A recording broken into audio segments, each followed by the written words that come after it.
Good morning, everyone.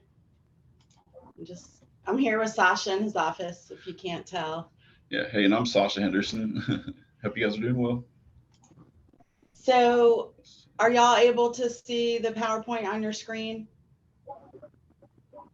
Somebody just say yes, because we can no longer Yes. see the guy. Okay, great. Okay.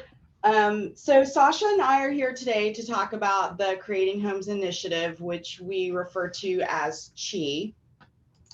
We are an initiative that is out of the Department of Mental Health and Substance Abuse Services.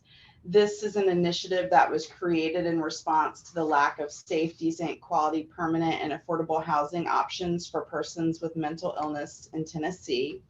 And it's considered to be a proven model of strategic collaboration and assertive partnering to leverage and secure funds and resources to create and preserve safe, quality, affordable, and permanent housing options for Tennesseans with mental illness or co-occurring disorders.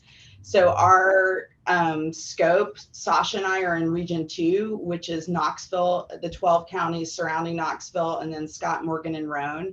And then there are also chief facilitators across the other 6 regions of the state. And so she started in the year 2000 when the current commissioner, Marie Williams, who was not the commissioner at the time, saw a real need for this. And there was 2.5 million seed funding included in the state budget. And that was when the first team of regional housing facilitators were hired. And that is the position that I'm in. We're just called CHI Regional Housing Facilitators. And basically, you'll hear why that designation matters when Sascha also talks a little bit about his position. And this program has been really successful over the last 20 plus years. The state sees it as a highly regarded model for using us as facilitators. We're basically a tool that leverages multiple funding streams. One of our facilitator people has referred to us as like statewide consultants that the state provides for us to go and assist agencies, organizations with developing and sustaining this type of housing. And so as a collective, we have created a lot of much needed housing opportunities for the most marginalized individuals and families across Tennessee. And I'm going to let Sascha talk a little bit about what his position is. Yeah, so she was very successful for the first 20 years that it was around. And so in 2020, the Creating Homes Initiative was actually expanded to CHI 2.0 with the goal of developing safe, quality, permanent, affordable housing options for Tennesseans with substance abuse issues, primarily opioid use disorder. So with that funding that we'd received to expand CHI to CHI 2.0, the state was also able to hire 7 CHI 2 regional housing facilitators. We call ourselves substance use regional housing facilitators. And we work more with organizations that, have recovery in mind when it comes to the population that they serve. So with CHI 2.0, there is announcements of funding that come out annually. So we do have some competitive grant opportunities through CHI 2.0 and all the rest of the CHI grants.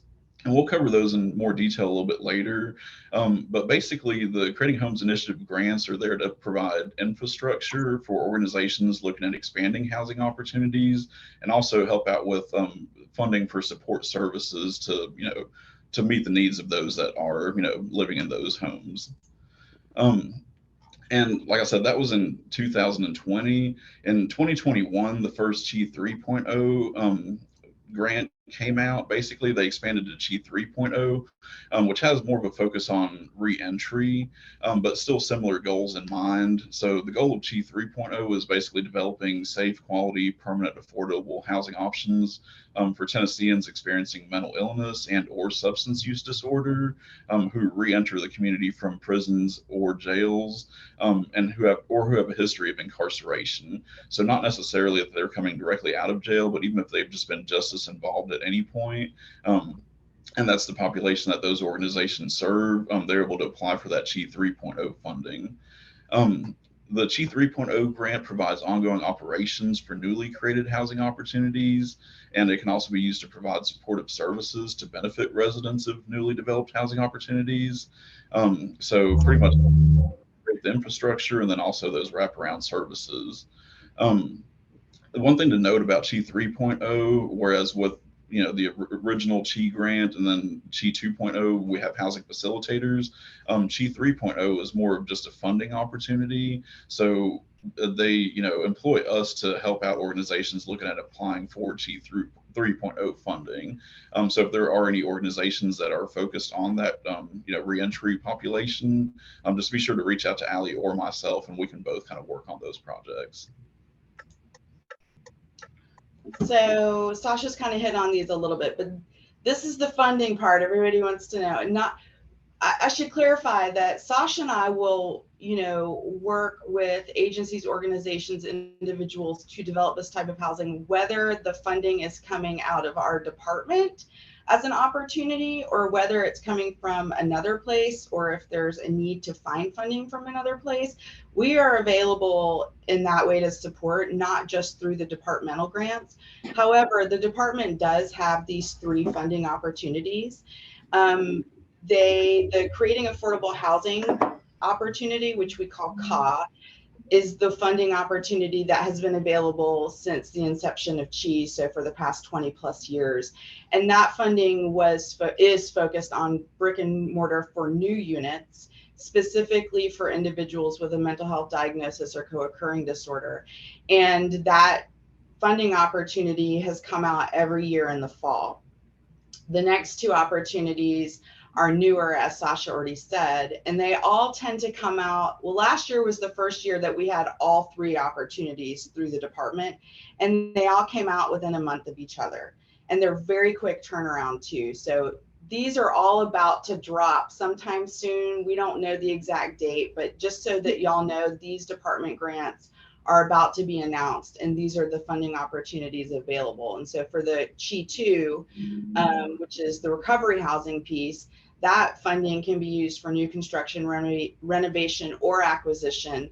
It also includes recurring funds for supportive services, and it's focused on opioid use disorder or a substance use disorder.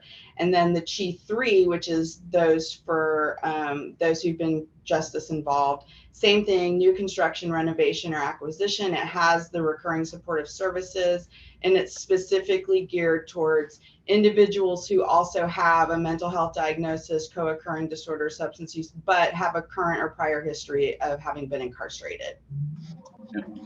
So some quick statistics for Chi, basically since 2000, the Creating Homes Initiative has been able to develop newer improved, or 28,000 newer improved housing opportunities. So that's quite a bit. Every year that number keeps going up.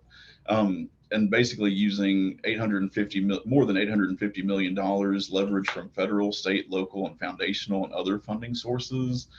So it's not all just the department's funding. We do look at, leveraging other grants, other funding opportunities to be able to create some of these projects.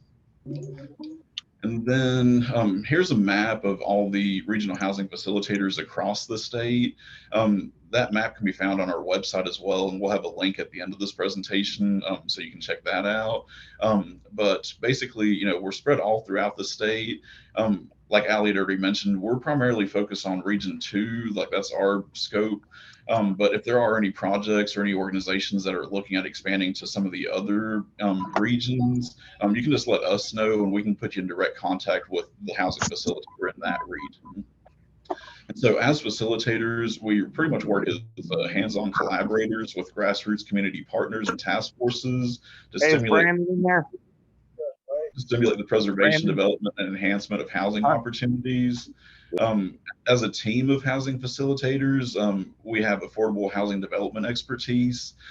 Now, I won't say that I'm, the expert in the room when it comes to affordable housing development, but we do have, facilitators that have been around since the inception of Chi, that we can always draw information from and kind of work with on figuring out, some of these projects. We help with identifying and recommending financing strategies and grants to provide support for the development of permanent housing options and associated supported services. We conduct assessments to identify current availability and unmet need for permanent housing and support services. And like Allie was saying, we pretty much work as, grant writers to help organizations that are looking at applying for grant funding. They might be kind of new to the world of grant writing, so we can help out with, troubleshooting proposals and things like that, and kind of work as consultants on, their proposals and kind of help organizations reach their full potential, basically. Um, we also have, as part of the CHI team, consumer housing specialists. And we haven't really talked about them, but they're another like part of the CHI team all throughout the state.